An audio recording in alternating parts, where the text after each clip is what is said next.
Hello, welcome back to Snugglewood, young Dreamlynx. My name is Arin. Snuggle down into your coziest quilt and let tonight's calming tale and soothing sounds relieve you of any worries and guide you towards a deep, restful night's sleep under these beautiful stars above. And so our story begins in a place called Hearthstone Hamlet, and the sleepy giant tale of healing rocks. Hearthstone Hamlet was a place of serene enchantment, tucked away within an expansive valley surrounded by evergreen hills. The early morning light would stretch over the hamlet like a warm blanket, and the soothing flow of the nearby Azure Creek weaved melodies through its cobblestone paths. The giants, harmonious and kind, thrived within this picture of tranquility, but it was the story of the healing rocks that set Hearthstone apart. There were no mere stones, yet they rested quietly in an unassuming grotto, a part of what the villagers revered as the magical legacy of the sleepy giant. Legend spoke of a time long past when the towering guardian of the valley roamed these lands. A giant with hands said to cradle the forest and feet strong enough to shape the rugged ridges of the hills. This giant was said to have once carried a troubled spirit, wandering endlessly through the lands, searching for understanding and peace. While on this quest, it discovered a hidden grove where nature's harmony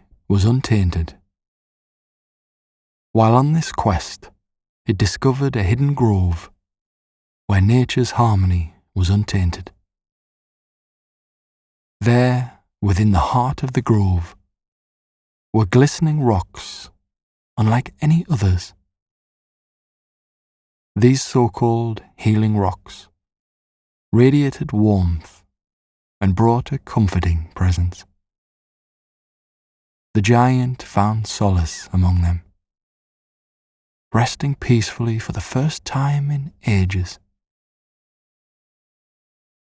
Over many years, the energy of the sleepy giant fused with the stones, leaving behind an essence that the villagers believed carried both wisdom and healing. The grotto where the rocks remained was a closely guarded treasure. Though nestled within the forest and accessible by wandering paths, the grotto welcomed only those in search of something important. As the townsfolk explained it, the rocks didn't offer material rewards, but instead brought clarity during moments of unease and peace during storms of the heart. Many had stories of how time near the rocks shifted their perspective or soothed burdens weighing on their spirits. Among those who frequently visited the grotto was a young Dreamlynx named Kale. He was often seen spinning tales for the villagers. Despite his lively, imaginative mind, Kale had a restless heart, one that could never quite know contentment. He found his solace along the forest paths, venturing to the hidden place to sit near the rocks. Kale didn't understand the presence of the healing rocks, but when he rested there, he felt free from the knots of uncertainty tangling his thoughts. One day, as storm clouds gathered over Hearthstone Hamlet, Cale felt an irresistible pull to the grotto. The villagers preparing for the rain glanced at him with concern, urging him not to stray into the woods under gloomy skies. Yet Cale's heart guided him forward. The paths leading to the healing rocks seemed more alive that day, their trees arching towards each other as if to create a protective corridor. The boy's steps were steady as he entered the clearing where the grotto resided. The rocks appeared just as they always had, yet something was different. Cale sat quietly, feeling the air shift with a deep calm that extended beyond the edges of the grotto. For hours Cale lingered there, completely unaware of how much time had passed. When he finally left, hours later, the storm was now gone, leaving the hamlet untouched. Cale returned to find the villagers mystified by his calm demeanour. That visit to Healing Rocks was a turning point for Cale. Over the years, he became known far beyond Hearthstone Hamlet for his wisdom. When travellers questioned how someone so young could understand life so clearly, Cale would offer no explanation. He lived with the spirit of one who had shared a magical secret with the forest and wanted only to pass its peace forward. The healing rocks remained nestled in their grotto, untethered from the passing of time. Many like Cale ventured inward, guided by their own paths. Each one emerged with unity in their heart, a reminder that even during chaos, serenity could be found if one listened closely to the whispers within. The air carried a timeless quality, each breeze brushing through the ancient trees as if the land were breathing with quiet intention. Animals moved gently through the underbush, neither hurried nor timid, as though they too had come to understand the stillness the sacred place offered. Time folded upon itself here, a moment stretching infinitely, and yet flowing like a river toward unseen horizons. Cale sometimes returned to the grotto, not out of a need to reclaim the serenity he once found, but to honour it. Each visit felt like an offering, a sharing of his presence with a place that had already given him so much.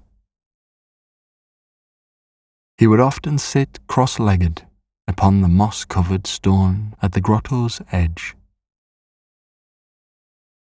allowing the living heartbeat of the forest to seep into him.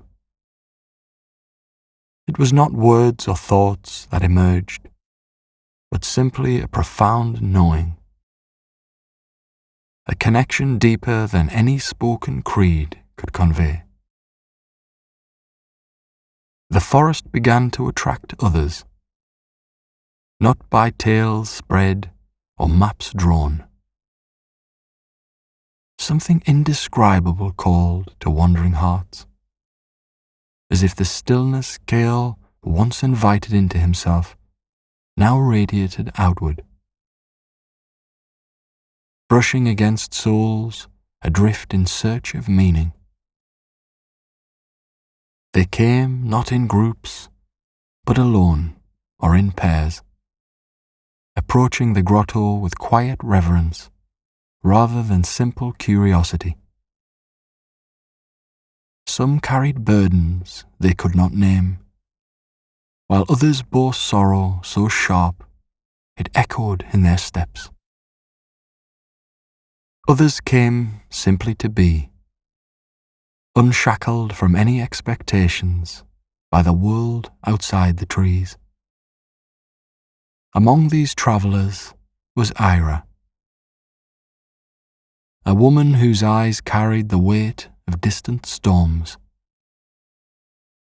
She navigated the forest with the caution of someone unaccustomed to trusting their path, as if each step forward might give way beneath her feet. But the winds guided her as surely as they had Kael, and soon enough she reached the narrow opening that led into the grotto. She hesitated for a moment before stepping inside, her breath catching at the sight. The healing rocks appeared as though they had been waiting for her all along. Their surfaces glistened with the softened hues of the earth, flecked with patterns and marks that seemed infinitely natural, but layered with meaning beyond comprehension. Ira did not touch them at first.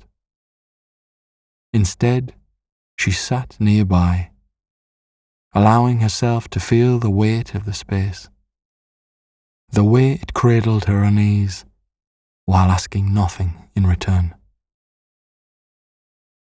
Her hands rested loosely on her knees. Her breath deepened. And for the first time in years, she felt still. The transformation that unfolded within her was not a sudden one, not like the turning of a page or the flash of an epiphany. It was gradual, like the unfurling of a leaf beneath cautious morning light. With each moment spent in the grotto, her sorrow softened. The jagged edges of her memories, once sharp and unyielding, began to smooth into curves she could carry more comfortably. She emerged after an unknown span of time, her face streaked with tears, but her shoulders unbowed. Without realizing it, she placed her hand on the nearest tree as she left, a gesture both of gratitude and unity. Others came, each carrying their own stories. They sat in the presence of the healing rocks, sometimes for minutes, sometimes for days. The forest held them all, steadfast and unchanging in its quiet guardianship. Some found clarity or peace, while others left with only a whisper of change, as if the seeds of transformation had been planted but were yet to bloom. But none emerged untouched. The presence of the grotto, ancient and unjudging, lingered within them like the scent of pine after a fresh rain. Kael, though he visited less frequently, came to understand the greater pattern unfolding in the forest. This place, long hidden from hurried footsteps and restless thoughts, had opened itself as willingly as he once did. It was as though the grotto and its stones had extended an invitation, not written or spoken, but felt in the deepest chambers of the heart. It was not the kind of place to be found by accident, but by necessity. Seasons turned, and the landscape shifted accordingly. Autumn's golden light seeped through the thinning canopy, casting long, dappled shadows along the forest floor. Winter's frost dusted the stones and left delicate patterns on the brilliant green moss. Spring returned with chaotic beauty, carpeting the ground in wildflowers and filling the air with perpetual birdsong. And summer brought its steady warmth, like a wonderful glowing presence. Yet through it all, the healing rocks remained the same. Not immutable, but deeply eternal, as though they belonged to a realm beyond the cycles of life and decay. One crisp morning, a little giant named Soren arrived. He was young, no more than 12, and his steps were swift but unpracticed. His wandering was not born of curiosity, but of restlessness. His spirit burned with a fire that sought direction. He reached the entrance to the grotto wide-eyed, momentarily frozen as he beheld the space. Though no sounds stirred within, Soren could feel something immense in the silence. The urge to run, born of both fear and wonder, pricked at the edges of his mind, but his feet remained rooted. Sitting hesitantly on the cool earth, Soren wondered why he had come. The forest seemed so alive around him, yet the stillness in the grotto was humbling. Time slowed, and the little giant became aware of his breathing, his heartbeat, even the blood thrumming in his veins. His young mind, often a churning sea of thoughts and excitements, quietened against his will.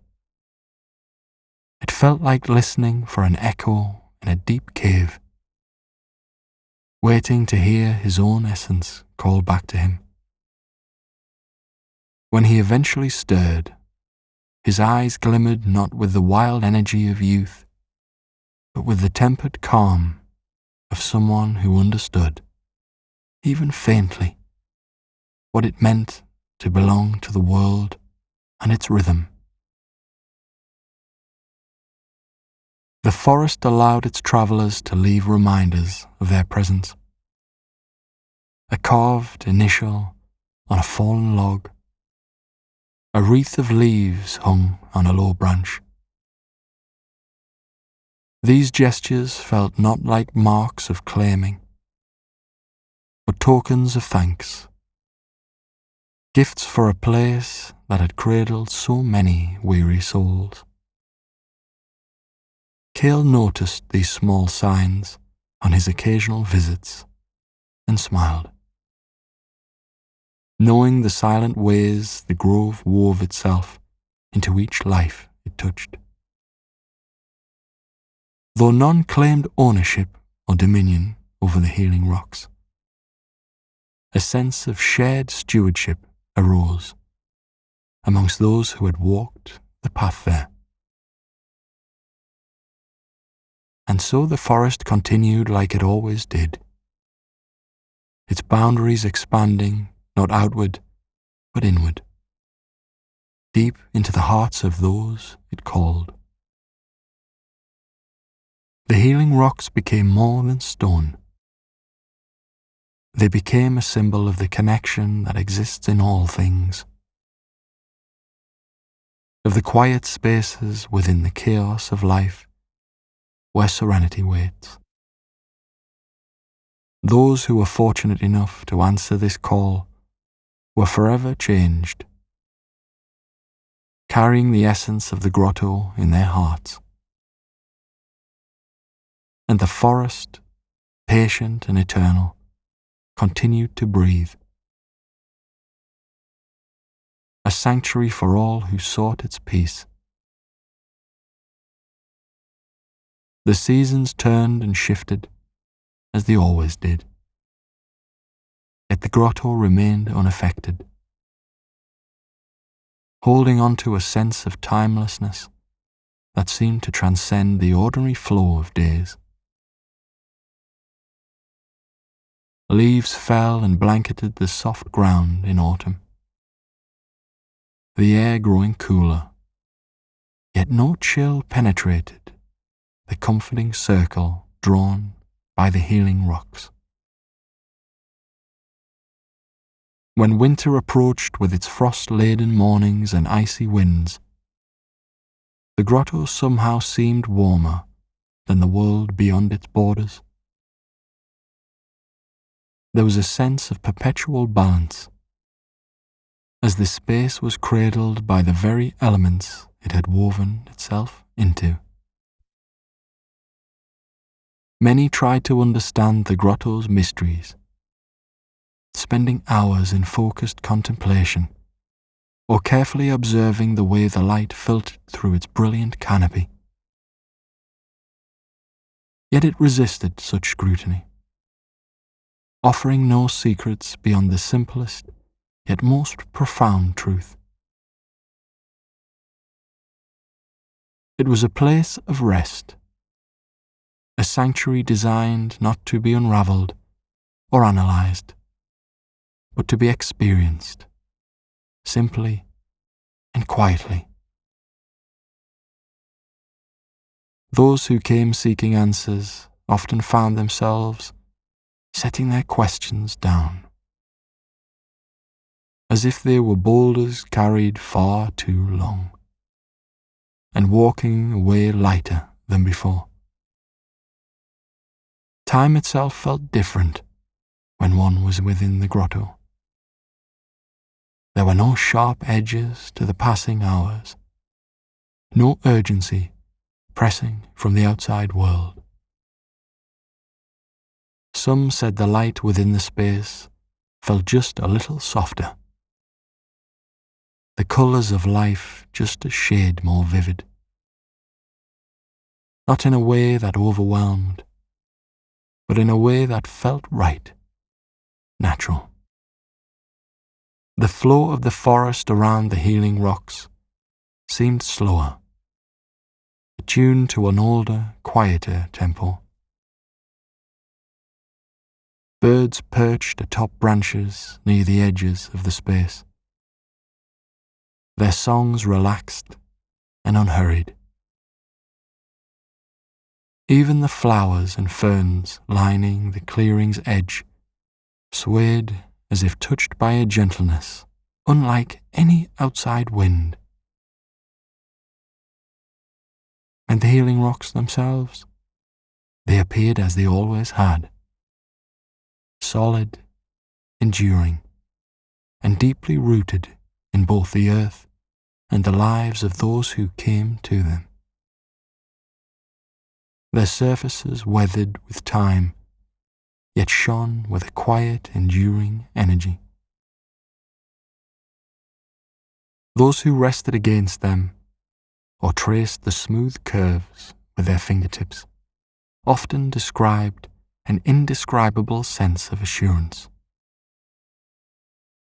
as if the stones held memories far older and wiser than any living being could fathom. Occasionally, stories would emerge from those who visited the grotto, tales of vivid dreams, or insights gained without effort. These stories carried with them echoes of a shared experience.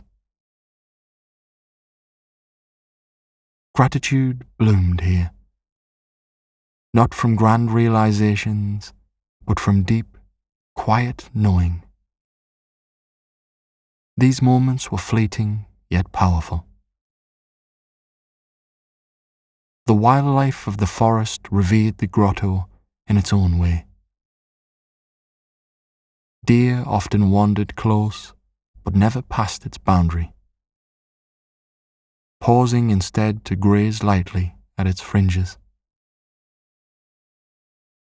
Birds seemed to linger when they flew over, as though savouring the air near the space.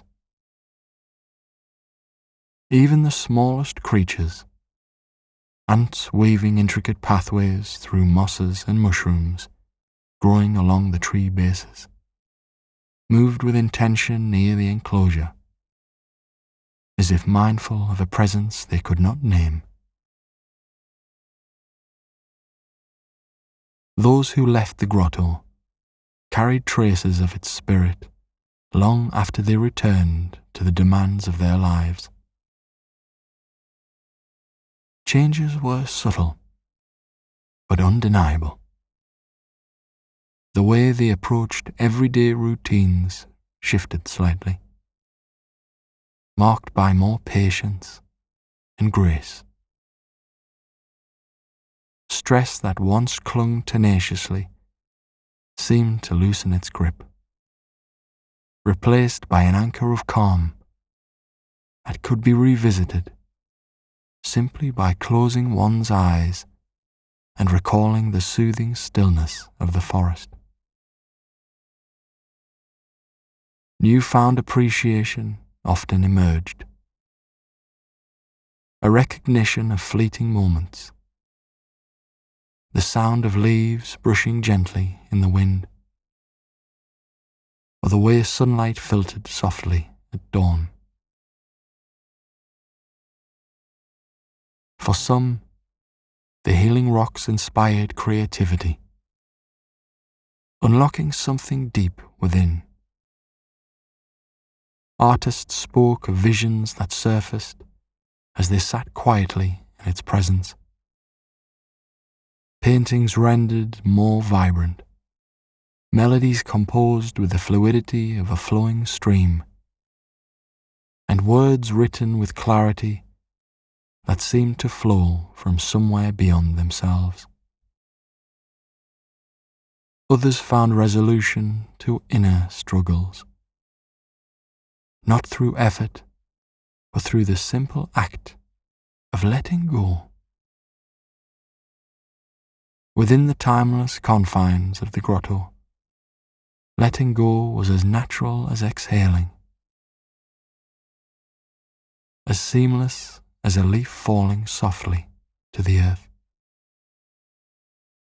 The forest itself, vast and unknowing, enfolded the grotto in a way that was protective yet open. Paths leading to the healing rocks were never marked, yet they always seemed to reveal themselves to those earnestly searching.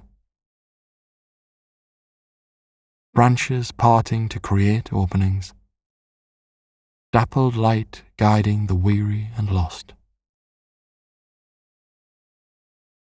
The forest was large enough to seem endless, yet it welcomed all who entered, offering its solace without restraint for those who approached with respect. Visitors often said that while the rocks lay at its heart, the forest as a whole seemed to murmur softly, in tune with their presence, as if supporting the sanctuary in its purpose. There were solitary connections made to the grotto,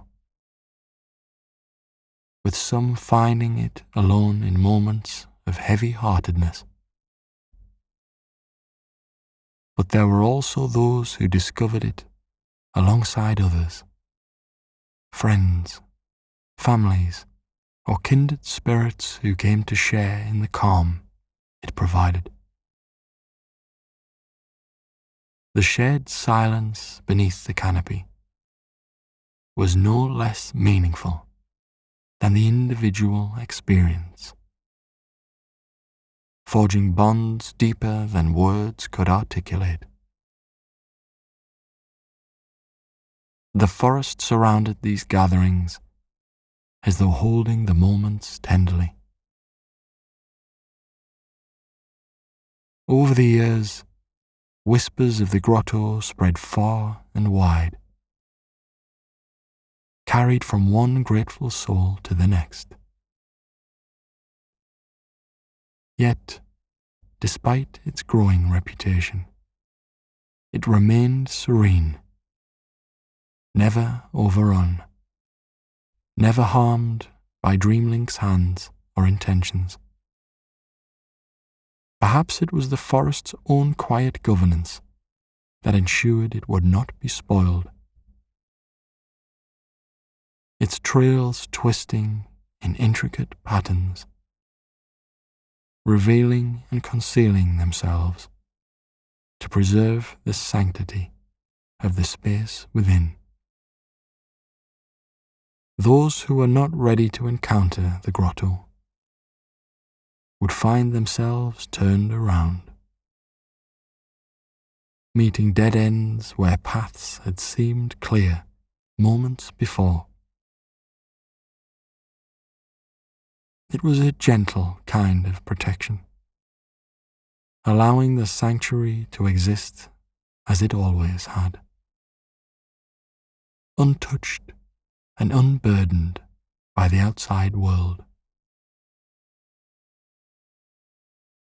The healing rocks endured through it all, through storms that shook the treetops far above, and rains that fed the mosses at their base.